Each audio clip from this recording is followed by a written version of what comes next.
చిన్నాయన అంటే చాలా ప్రేమ, రెడీగా ఉన్న హెలికాప్టర్, రెడీగా ఉన్న విమానం లేకుండా ఆడుతూ పాడుతూ కారులో వెళితే అలుపు సులుపేమున్నది అని ఆ పాట ఆయనకు వచ్చో రాదో నాకు తెలియదు, కానీ ఇంగ్లీష్లో పాడుకుని ఉండొచ్చు. అంత తీరిగ్గా ఎదిగెళ్ళాడు. ఈ అసలు ముఖ్యమైన పాయింట్,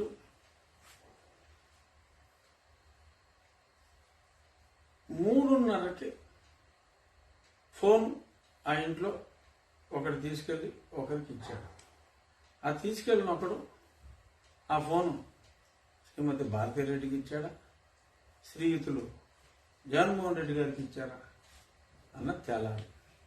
జగన్మోహన్ రెడ్డికి ఇచ్చుంటే 5:30కి పెన్మిటి అని పిలవాల్సిన అవసరం లేదు. సో బహుశా భారతీరెడ్డి గారికి ఇచ్చుండాలి. అంటే నువ్వు ఇన్వెస్టిగేషన్ చేసావు కదా, ఎన్ని నేను అడుగుదాం అనుకుంటున్నా.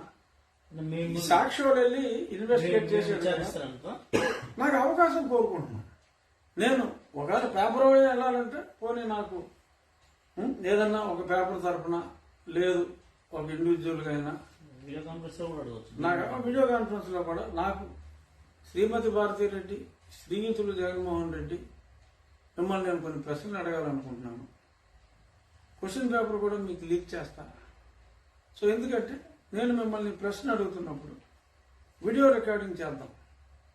ఆ వీడియో రికార్డింగ్లో మీ ముఖ కవలికలు ప్రజలందరికీ అర్థమవుతాయి. ఎందుకంటే పిఏ కృష్ణారెడ్డిని మీరారండి అంటే వేసేసిన పేపర్ వాడే మళ్ళీ అవతల మళ్ళీ ఇంటర్వ్యూ చేసేసి మీరు ఇందులో వేసేస్తారా, మా అనుమానమే మీ పేపర్ వాళ్ళు వేస్తారని,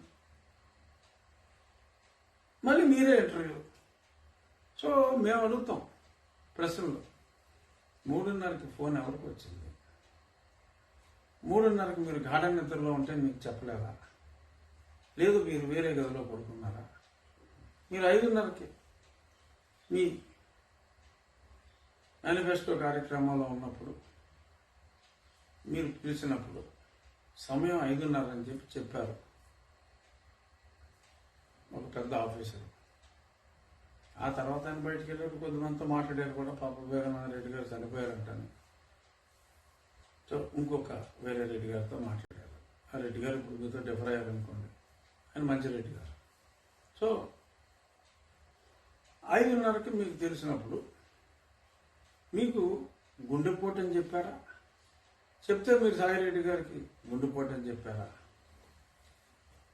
లేక ఒళ్ళంతా అని చెప్పారా?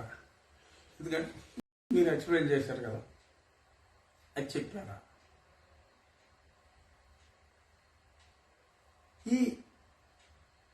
అది మీకు ముందే తెలిసినప్పుడు మీరు వారి డాటర్కి ఎందుకు తెలియచేయలేదు? మీకు 5:30కే తెలిసినప్పుడు ఎందుకు అజయ్ కల్లం రెడ్డి గారితో కోర్టులో కేసు ఫైల్ చేయించారు? మరి అక్కడ వాళ్ళు వాయిస్ తోటి సహా ఇస్తే మొత్తం కొంప మునిగిపోద్దరా అని చెప్పి 6 నెలల నుంచి సక్సెస్ఫుల్గా ఆ కేసు రాకుండా ఎందుకు ఆపుతున్నారు? నిజంగా మీకు ఇది తేలాలనే ఇంట్రెస్ట్ ఉంటే, సునీత రాజశేఖర రెడ్డిని దోషులుగా మీకు చిత్రీకరించాలని ఉంటే, వాళ్లే చేశారని మీరు నిజంగా విశ్వసిస్తే